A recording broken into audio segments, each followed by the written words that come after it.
전에 탤런트 김혜자 씨가 백상 예술대상을 수상한 적이 있습니다. 그는 이 수상 소감에서 우리는 위로가 필요한 시대에 살고 있다, 이런 말을 했어요. 그래서 이 말이 한동안 많은 사람에게 회자된 적이 있습니다. 코로나19가 장기화되면서 전 세계인들이 다 고통 속에 힘겨워하고 있습니다.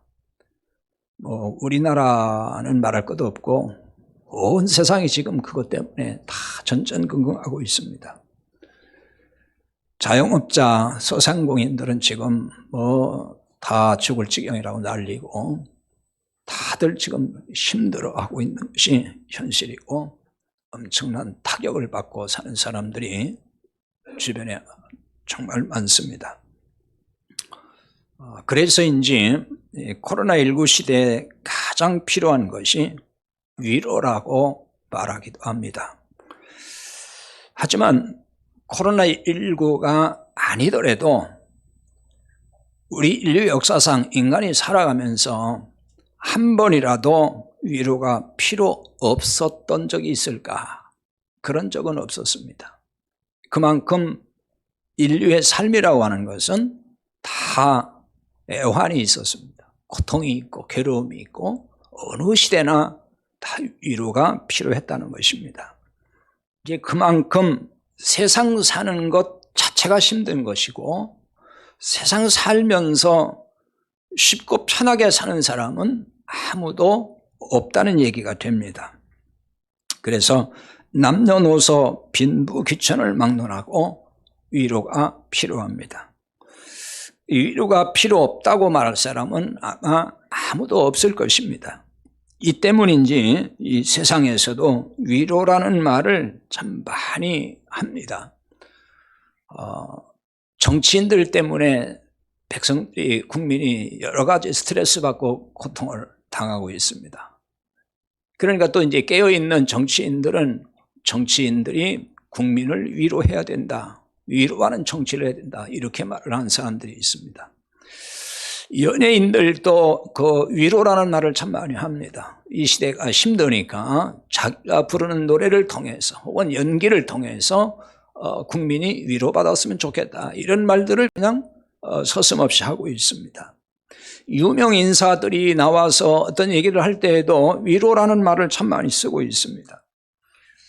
이런 걸 보면은 많은 사람이 위로의 길을 걷고 싶고 위로의 갈증 속에 사는지도 모릅니다. 어떤 사람들은 위로받고 싶어서 친구들하고 어울려 술도 마시고 또 춤도 춰보고 노래방에 가서 노래도 불러보고 여러 가지를 해봅니다. 그런데 그게 그렇게 큰 위로를 주지 않습니다. 그것은 그때뿐이고 잠시뿐이죠. 참 위로가 되지 않는 것입니다. 마치 길 잃은 사람처럼 위로를 찾아서 헤매며 방황하는 사람들이 이 시대에 참 많습니다. 하나님은 이런 인간이 위로가 필요하다 하는 것을 너무나도 잘 아십니다. 그래서 인간을 위로하기 위해서 인간이 되어서 오셨습니다. 성탄이 바로 이것입니다. 이걸 말해주는 것입니다. 하나님은 인간이 하는 위로는 참 위로가 될 수 없다는 것을 아십니다. 인간이 인간을 위로한다고 하는 것은 한계가 있고, 그것은 영원한 위로도 될 수가 없고 참 위로가 될 수 없다는 것을 말입니다. 자, 어떤 사람은 그런 말을 하더라고요. 내가 너를 위로하라. 자기가 자기를 위로하면서 살라는 거예요. 그러나 그것이 과연 자신에게 자기 스스로 위로하는 것이 얼마나 큰 위로가 되겠습니까? 인간이 받아야 될 진짜 위로는 하나님의 위로입니다. 하나님께 받는 위로를 받지 못하기 때문에 위로에 늘 목말라 하는지도 모릅니다. 하나님의 위로가 넘치면은 위로에서 자유롭게 된다고 하는 것입니다. 하나님은 인간을 위로하시기 위해서 사람이 되어 오셨어요. 이게 성탄이에요. 그러니까 우리를 위로하시기 위해서 하늘 보좌를 버리시고 우리와 같은 사람이 되셨습니다. 여러분, 이것을 가만히 생각해 보면은 이 사건 자체로도 위로가 되지 않나요? 사람이 되어 오신 것만으로도 위로가 되는데 말구유에 오셨습니다. 하나님이 보통의 인간보다도 더 초라한 모습으로 오신 거예요. 말구에 탄생한 사람이 과연 몇이나 되겠습니까? 보통의 인간보다 더 낮은 곳에 오셨어요. 얼마나 위로가 되는 사건입니까? 그런데 예수님이 말구에 오신 그 후에 만약에 부자로 굉장히 화려하게 사셨다면 또 어땠을까요? 예수님을 생각하면서 위로받지 못했을 거예요. 오시기는 그렇게 오시더니 나중에는 어마어마하게 화려하고 그리고 굉장한 부자로 그냥 평생을 그렇게 사셨다. 그러면서 구세주라고 하신다. 그러면은 사람들이 그 예수님을 생각하면서 어떤 위로를 받겠습니까? 사람들은 그럴 것입니다. 역시 그러면 그렇지. 그분이 뭐 하나님이니까 우리와 본래가 다르니까 저렇게 사시겠지. 아마 이렇게 실망을 할지도 모르고 예수님을 생각하면서 위로받았다는 사람이 없을 수도 있습니다. 그러나 예수님은 공생애 전까지 육체 노동을 하시면서 가난하게 사셨습니다. 그리고 공생의 기간에도 머리 둘 곳이 없다고 하시면서 가난하게 사셨어요. 따라서 가난해서 위로가 필요한 사람도 이런 예수님을 생각하면 위로가 되지 않겠습니까? 예수님보다 아마 더 가난한 사람도 없었을 거예요. 예수님은 수많은 병자를 고치시고 기적을 행하셨습니다. 그래서 수만의 사람이 따르는 그야말로 인기 절정에 오른 적도 있습니다. 하지만 예수님은 그 인기를 등에 업고 명예를 추구하거나 그것을 누리지 않으셨습니다. 세상에는 이름 없이 빚도 없이 고생하며 사는 사람들이 대부분입니다. 근데 이들에게 예수님이 위로가 될 수 있는 것은 바로 이런 예수님의 삶이 아니겠습니까? 인기와 명예를 누릴 수 있음에도 불구하고 이를 거부하고 외로운 길을 가셨습니다. 모든 자에게 위로가 필요하지만은 가난하고 병들고 또 소외된 자들은 더 위로가 필요할 것입니다. 예수님은 공생의 기간에 보시면은 부자라든지 권력자라든지 특권층 이런 사람들의 친구가 되지 않으셨습니다.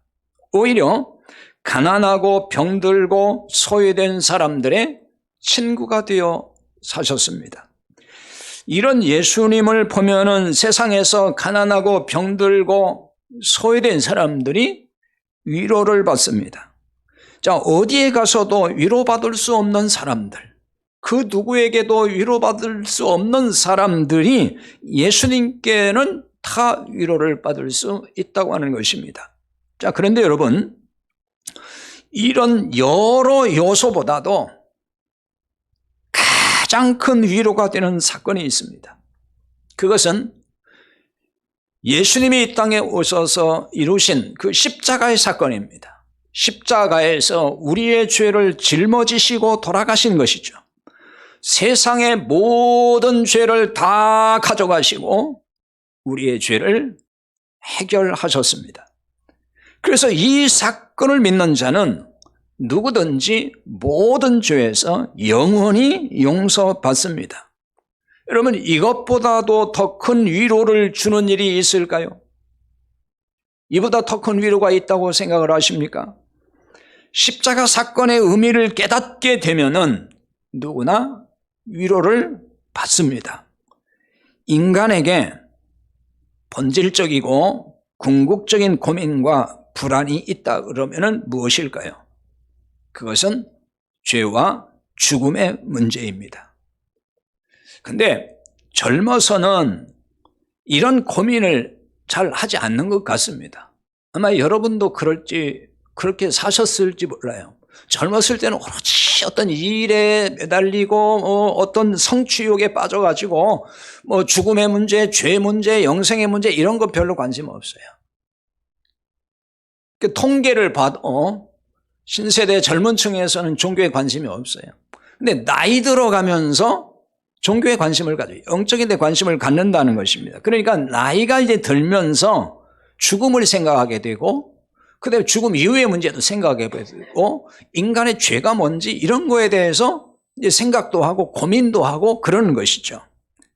적어도 사람에게는 이런 고민과 또 이런 문제의식이 있어야만 될 거예요. 그게 정상입니다. 근데 문제는 이제 이런 데서 어떤 그 해답을 못 얻을 때 불안하다는 거죠. 고민스럽다는 거예요. 죄와 죽음의 문제 답을 얻지 못하면은 참 위로를 받을 수가 없습니다. 그 어떤 것도 위로가 될 수 없는 거예요. 대부분 인간은 죽음을 두려워합니다. 죽음을 다 두려워하죠. 두려워하는 이유가 무엇일까요? 죽음 이후에 확신이 없기 때문이 아닐까요? 죽고 난 뒤에 확신이 별로 없어요. 죽고 난 후에 어떻게 되는지, 뭐 어떤 세상이 또 있는지 없는지 이런 확신이 없는 사람이 많아요. 그러니까 뭐 천국을 얘기하고 지옥을 얘기하고 뭐 이런 거 얘기해도 그게 너무 그냥 비현실적이고 너무 말이 안 되는 얘기 같고 과연 그런 것이 있나? 확신도 없고 믿고 싶지도 않고 그런 사람도 많다는 거죠. 자, 그런데 문제는 뭐냐면 죽음 앞에서 두려움과 공포를 느낀다는 거예요. 두려워합니다. 공포심을 가져요. 아마 자기 나름대로 죄 없이 깨끗하게 살았다고 생각한다면은 죽음의 두려움이 좀 덜할 것 같다는 생각이 들어요. 그렇지 않겠습니까? 자기 나름대로는 정말 깨끗하게 살았어요. 그러면 뭔가 떳떳한 마음이 드니까 죽어도 괜찮다 뭐 이런 생각을 할지도 모릅니다. 아무 죄가 없으니까 내가 죽어서도 무슨 문제가 생길까 이런 생각을 할 것이기 때문이죠. 그러나 죄 없이 아무 잘못 없이 사는 사람이 세상에 어디 있을까요? 뭐 티끌만큼의 죄도 없다고 할 사람이 있을까요? 그런 사람은 없을 거예요. 또 그렇게 장담할 사람도 없을 거고요. 다 살다 보면은 마음에 걸리는 게 있고 심지어는 자신만이 알고 있는 죄가 있을 수도 있어요. 아무도 모르는 자기만이 아는 그런 문제를 안고 사는 사람도 있을 수 있죠. 이런 죄의 문제가 죽음 앞에서 두려움과 불안을 가져온다는 거죠. 그러니까 죄가 있으면 심판이 있다는 얘기를 듣기도 했고 또 그런 생각이 들어요. 야, 죄를 지면 벌을 받는다는데 심판이 있다는데 그런 생각들을 가지고 산단 말입니다. 인간이 기본적으로. 물론 그렇지 않은 사람도 있지만 대부분 다 보통 사람들은 그런 생각을 가져요.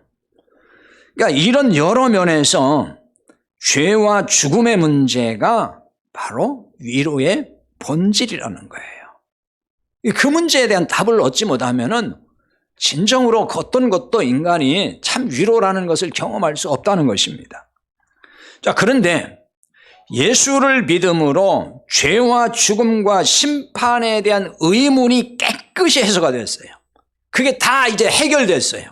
아, 죄 문제가 이렇게 해결됐고 또 내가 이제 죽고 난 뒤에도 이렇게 하나님 나라에 갈 수 있는구나 라고 하는 이 심판의 어떤 문제도 이제 다 해결되고 말았어요. 거기에 대해서 요만큼의 의문도 없어요. 그러면 어떻게 될까요?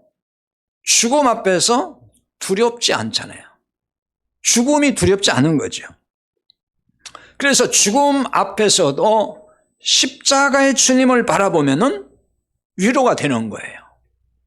거기서도 위로를 받는 것입니다. 그러니까 가장 큰 문제가 해결되었기 때문에 나머지는 사소한 것에 이제 불과하다는 거죠. 이것이 가장 큰 문제 아니겠어요?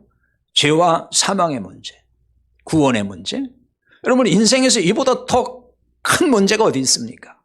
가장 큰 문제가 이거 아닙니까? 이게 그렇기 때문에 가장 큰 문제이고 이 가장 큰 문제가 해결되고 나면은 나머지 것은 이제 큰 문제는 없는 거예요. 다 사소한 것에 불과하다는 것입니다.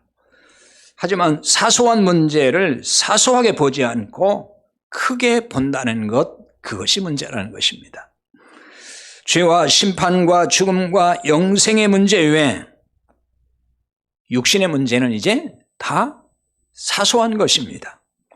그런데 도리어 죄와 심판, 죽음, 영생이란 이 큰 문제를 이걸 사소하게 봐요.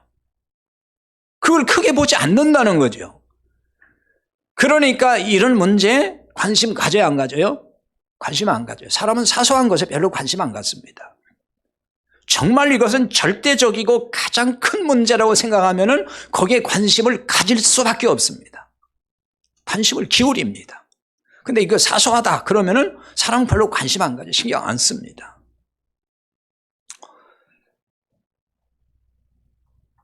반대로 자, 육신의 문제, 물질 문제, 뭐 세상에서 잘 되고 성공하는 거, 이거를 아주 크게 본다는 거죠. 그러니까 영적인 문제, 이 문제는 사소하게 보고 이 세상의 문제는 너무너무 크게 본다는 거예요. 그걸 너무나 중요하게 본다는 거예요. 근데 예수를 믿고 구원받았다고 말하면서도 이 세상 문제를 너무 크게 보고 있다는 거죠. 여기에 문제가 있는 것입니다. 바로 이 때문에 힘들게 사는 거예요. 그리고 위로의 욕구가 커지는 것입니다. 왜 힘들게 살까요? 세상 일을 너무 크게 보기 때문에 그런 거 아니겠어요? 세상 일은 사실은 그게 그렇게 큰 게 아닌데 그게 너무 크게 보이는 거예요. 그러니까 힘들어요. 사는 게 힘들어요. 세상 문제를 너무 크게 보는 데서 나타나는 현상이 뭘까요? 그것은 염려라는 것입니다. 염려가 큰 사람에게 필요한 것이 위로입니다. 염려가 크면은 마음이 힘들기 때문입니다. 마음이 힘들다는 얘기는 염려가 많다는 거예요. 마음이 힘들어져요. 그래서 위로가 필요해요. 그러니까 위로가 필요하다는 말은 염려가 많아서 마음이 힘들다는 뜻이기 때문에 자, 이 부분에 대한 이해를 해야 됩니다. 근데 주로 무엇 때문에 염려가 커지고 마음이 힘들어질까요? 여러 가지가 있겠죠? 예수님 말씀에 의하면 먹을 거, 마실 거, 입을 겁니다. 그게 뭐 그렇게 우리가 염려가 되는 걸까요? 난 그런 건 염려 안 합니다. 이렇게 할지 모르지만 단순하게 생각하면 안 돼요. 마태복음 6장 31절에 예수님 말씀하셨어요.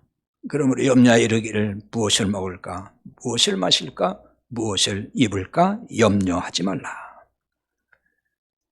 이 먹을 것, 마실 것, 입을 것이라고 하는 것은 인간이 사는 데에 따르는 총체적인 것을 뜻하는 거예요. 그러니까 단순히 뭐 밥 먹고 물 마시고 뭐 옷 입고 그거 말씀하는 게 아니에요. 지금 그 수준에서 이걸 이해를 하면 안 되는 겁니다. 인간의 그냥 전체적인 총체적인 어떤 삶의 문제를 그렇게 담아서 말씀한 거예요.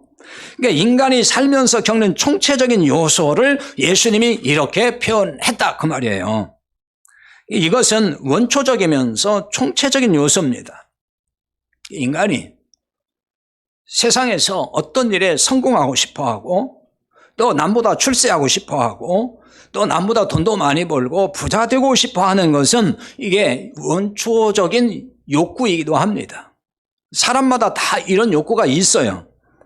그러니까 총체적인 면에서 남보다 더 갖고 싶어하고 더 누리고 싶고 그런 욕구가 다 있어요. 그거 없는 사람이 어디 있습니까? 그러나 이 또한 욕심이라는 거예요. 이게 일종의 욕심이라는 것입니다. 자, 이렇게 말하면 왜 그게 욕심입니까? 사람이 생각할 땐 욕심이 아닐 수도 있어요. 사람 다 그렇게 사는 거 아닙니까? 그러나 우리는 누굽니까? 하나님의 백성이잖아요. 그리스도인이잖아요. 그러니까 성경에서 말하는 기준에서 늘 생각을 해봐야 되는 거예요. 이게 왜 욕심일까? 디모데전서 6장 7절에서 8절에 보면은 거기 그렇게 말씀하죠. 우리가 세상에 아무것도 가지고 오는 것이 없음에 또한 아무것도 가지고 가지 못하리니 우리가 먹을 것과 입을 것이 있은즉 족한 줄로 알 것이니라 그랬어요. 먹을 것과 입을 것이 있으면 그걸로 그냥 만족해야 된다. 이렇게 말씀을 합니다. 물론 이 부분에 대해서 더 세밀한 어떤 해석이나 거기에 대한 이야기를 하진 않겠습니다. 그러니까 이런 말씀의 기준에서 보면은 욕심이라는 것이 뭔지, 뭘 기준해서 욕심이다 아니다라고 할 수 있는지를 가늠할 수가 있는 것입니다. 그러니까 이런 말씀의 기준대로 우리가 그저 소박하게 살면은 욕심 부릴 필요가 있을까요? 세상에 대해서 이렇게 엄청난 욕심 속에 살 필요가 있을까요? 자족을 하기 때문에 욕심 부리면서 살지 않을 것입니다. 근데 이런 말씀의 기준에서 벗어나서 욕심을 부리면은 뭐가 커질까요? 염려가 커지게 돼 있어요. 염려는 거기서 커지는 거예요. 염려가 커지면은 마음이 불안하고 힘들어집니다. 그러면 위로의 욕구가 증폭되는 거예요. 욕심을 부리지 않으려면은 이 세상 일을 사소하게 보면 돼요. 그런 관점으로 바뀌면 되는 거예요. 근데 이게 안 바뀌니까 욕심을 내려놓을 수 없는 거예요. 왜? 세상 일이 너무 큰 거예요. 너무 크고 좋아 보여요. 그 시각에서 늘 보니까 이거 내려놓을 수가 없는 거죠. 예수님이 염려하지 말라고 하신 뜻이 바로 이런 거예요. 그러니까 세상에 속하는 것은 그건 다 사소한 거다. 너무 거기에 너무 집중해서 그게 마치 전부인 것처럼 생각하지 말라는 거예요. 하나님이 먹이시고 입히신다는 믿음이 있으면은 세상 일이 사소하게 보이는 거예요. 자, 먹을 거, 마실 거, 입을 거 구하지 말라고 그랬습니다. 이건 누가 구하는 거라고 그랬어요? 이방인이나 구하는 거라고 그랬어요. 즉 하나님의 백성이 아닌 하나님 믿지 않는 사람들이나 구하는 것이라 그런 얘기예요. 이런 걸 구하지 않아도 하늘 아버지께서 있어야 할 줄을 아신다라고 하셨어요. 문제는 이 같은 믿음이 없다는 데 있는 거예요. 이 믿음이 없는 거예요. 하나님이 나에게 알맞게 주신다는 믿음이 있어야 돼요. 그러니까 세상 것 달라고 하지 않아도 하나님이 주신다는 거예요. 그렇다고 뭐 아무 일도 하지 말고 가만히 그냥 앉아 있어도 하나님이 주신다는 말이냐 그런 얘기는 아니에요. 또 그렇게 오해하면 안 됩니다. 성실하게 열심히 일을 해야 합니다. 그 대신 열심히 일하는 목적이 분명해야 됩니다. 그 목적이 어디에 있어야 될까요? 예수님 말씀하십니다. 마태복음 6장 33절에서 너희는 먼저 그의 나라와 그의 의를 구하라. 그리하면 이 모든 걸 너에게 더하시리라. 그의 의와 그의 나라와 그의 의를 구하라 그랬어요. 이 말씀은 목적을 여기에 두라 그런 얘기예요. 여기에 목적을 두고 살라고 하는 것입니다. 그러니까 이 말은 쉽게 말해서 하나님의 나라가 우리의 목적이어야 된다는 거예요. 그러니까 하나님의 나라가 큰 일인 거예요. 그게 바로 큰 것이고 그게 큰 일이고 나머지 이 세상에 사는 일은 다 사소한 일에 불과하다 그 얘기입니다. 이렇게 우리가 정리가 돼야 되는 거예요. 그리고 이런 관점으로 바뀌어야 되는 거예요. 그럼 욕심이 필요 없어져요. 그리고 염려도 그렇게 생기지 않아요. 이것이 주님의 관점이기 때문에 그래요. 이 큰일의 목적을 삼고 열심히 살면은 먹고 사는 거 하나님이 책임져 주신다는 거예요. 그런데 이 큰일은 사소한 일이 돼버리고 먹고 사는 일이 큰 일이 되고 말았다는 거죠. 여기서 문제가 다 생기는 거예요. 여기서부터 염려가 오고 염려가 증폭되면서 세상적인 위로를 갈망하게 되는 거예요. 그게 자꾸 커지는 것입니다. 이 때문에 위로받으려고 교회에 나온다는 말까지 나오는 거예요. 세상 일을 사소하게 보지 않는 한 위로 욕구가 계속 커질 수밖에 없어요. 그러나 하나님 나라의 목적을 두면은 위로의 관점이 달라집니다. 그래서 진짜 위로를 알게 되고 그 위로의 대상을 알게 된다는 거예요. 마태복음 5장 4절에 보면은 예수님께서 애통하는 자는 복이 있나니 그들이 위로를 받을 것이며 그랬어요. 누가 위로받아요? 애통하는 자가 위로를 받는다 그랬습니다. 애통하는 자에게 진짜 위로가 필요하다는 말이에요. 그 여기 애통하다는 얘기는 슬피 운다 그런 얘기예요. 막 떠물어 슬퍼서 우는 거예요. 그럼 뭐 때문에 슬피 이렇게 울어야 될까요? 왜 울어야 된다는 얘기죠? 뭐 세상에서 억울한 일 많아서 혹은 막 속상한 일이 많아서 괴로워서 또 절망적이어서 그래서 또 원통해서 가슴을 치고 막 이렇게 슬피 운다는 얘기일까요? 여기서 말하는 애통은 자신의 죄와 관련된 거예요. 자신의 죄 문제에 놓고 울어야 된다는 거예요. 애통의 문제는 소위 팔복이라고 하는 예수님 산상수훈에서 이제 팔복이라고 그러잖아요. 그 팔복이라고 하는 말씀에서 나온 거예요. 그 중에 한 가지 말씀하는 겁니다.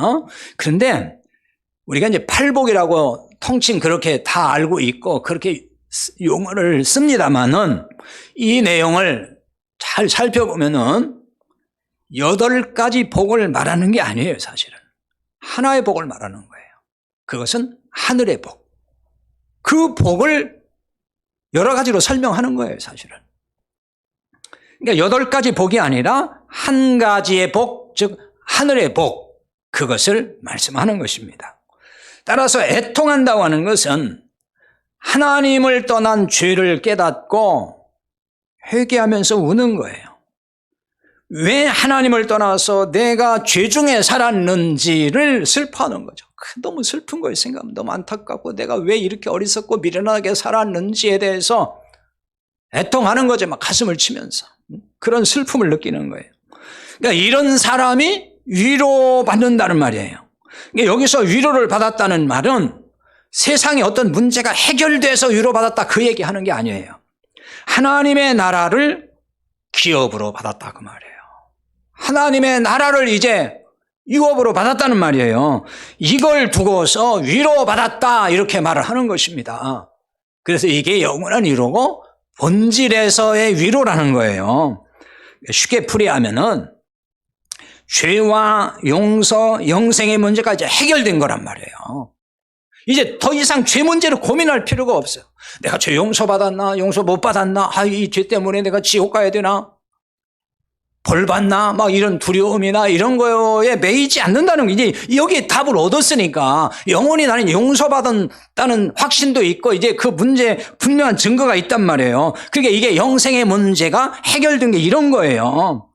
가장 큰 문제가 해결되었기 때문에 이게 이제 위로가 되는 거죠. 이때부터 세상 일은 비로소 사소하게 보기 시작하는 거예요. 사소한 문제예요. 세상 일이 사소하게 보이기 때문에 세상 욕심을 갖지 않습니다. 그때부터는. 그러므로 세상 일로 인해서 어려운 일을 겪는다고 해서 위로의 욕구가 커지거나 그러지 않아요. 어떤 문제도 사소한 일 중에 하나이기 때문에 무슨 위로가 그렇게 필요하겠습니까? 사람들이 그 사소한 어떤 문제 가지고 나 위로받고 싶어 이런 말 안 하잖아요. 뭔가 너무너무 힘들 때에 위로의 욕구가 생기잖아요. 똑같은 거예요. 그러니까 이 세상 것이 이제 작게 보여. 사소하게 정말 아무것도 아닌 걸로 보여. 그런 세상 일로 인해서 그렇게 다 위로받아야 되는데 이렇게 생각이 안 된다는 거예요. 자, 이렇게 말하면은 또 단박에 이런 생각이 들 수가 있어요. 그거는 너무 비현실적이고 지나치게 이상적인 말을 지금 하는 거 아닙니까? 그런 생각이 들 수 있겠죠? 아니 세상 일로 고통당하고 힘들 때가 얼마나 많은데 뭐 그럴 때 어떻게 위로가 필요 없다는 말입니까? 이런 생각이 들 수 있어요. 위로가 필요 없다는 말이 아니에요. 당연히 위로가 필요하죠. 그러나 영원한 참 위로가 무엇인지 알아야 된다는 거예요. 이 문제가 해결돼야 그것도 다 해결이 되는 거예요. 그게 쉬워지는 거예요. 성경이 가르치는 참 위로를 모르면은 어떤 위로도 위로가 되지 않을 수가 있다 그 말이에요. 여러분 이게 지금 무슨 말인지를 이해를 해야 돼요. 여러분 어떤 교회는 이래요. 고난이 심하면은 주님의 위로를 말해도 거부해요. 안 받아들인단 말이에요. 내가 왜 이렇게 고난이 심하냐면서 예수고 보고 필요 없다는 반응을 보이는 사람들이 있어요. 실제로. 내가 평생 교회 살다시피 하면서 열심히 봉사하고 충성하고 헌금하고 주님을 위해서 내가 이렇게 살았는데 하나님이 나에게 해주신 게 뭡니까? 내가 왜 병들어야 되고 내 자식이 왜 실패해야 되고 내가 왜 이렇게 문제 속에 살아야 됩니까? 나 이제 하나님 필요 없습니다. 이런단 말이에요. 이런 사람이 있단 말이에요. 실제로. 우리 교회에 있다는 얘기가 아니고요. 이런 사람들이 있어요. 보면 곳곳에. 제가 고향에 가서도 들은 얘기인데요. 저희 고향에도 병이 들어가지고 고생하는 연세 많은 권사님이 계시는데 이분이 그런다는 거예요. 예수 믿어도 아무 소용없어. 그러면서 교회 안 나간대 이제. 교회 갑시다 그러더니 예수 믿어서 뭘 좋아? 야, 나 안 나갈 거야. 이러면서 사람들한테도 예수 믿어서 뭐가 좋은 거 있어? 교회 가지 마. 이런다는 거예요. 근데 그분이 권사님이래요. 아무리 하늘의 소망을 두라고 위로해도 다 거절하는 거죠. 몸이 병들어 고생한다는 이유 때문에 다 필요 없다 그거예요. 다 필요 없다. 여러분, 그러면 그분은 평생 예수를 어떤 예수를 믿은 거냐는 거죠. 그런데 그분은 한 분만 그러겠습니까? 정도의 차이지 막상 그런 일을 겪고 불행을 겪으면은 그런 반응을 보이는 사람들이 실제로 있어요. 그게 뭐예요? 이 세상 문제가 너무 큰 거예요. 그 사람한테는. 이게 하늘의 문제가 해결이 안 된 거란 말이에요. 영생의 문제 해결이 안 된 사람인 거예요. 그러니까 세상 문제가 너무 커. 그러니까 이것도 해결 안 해주는 하나님 어디 있어? 그런 하나님도 안 믿어. 이렇게 되는 거잖아요 지금.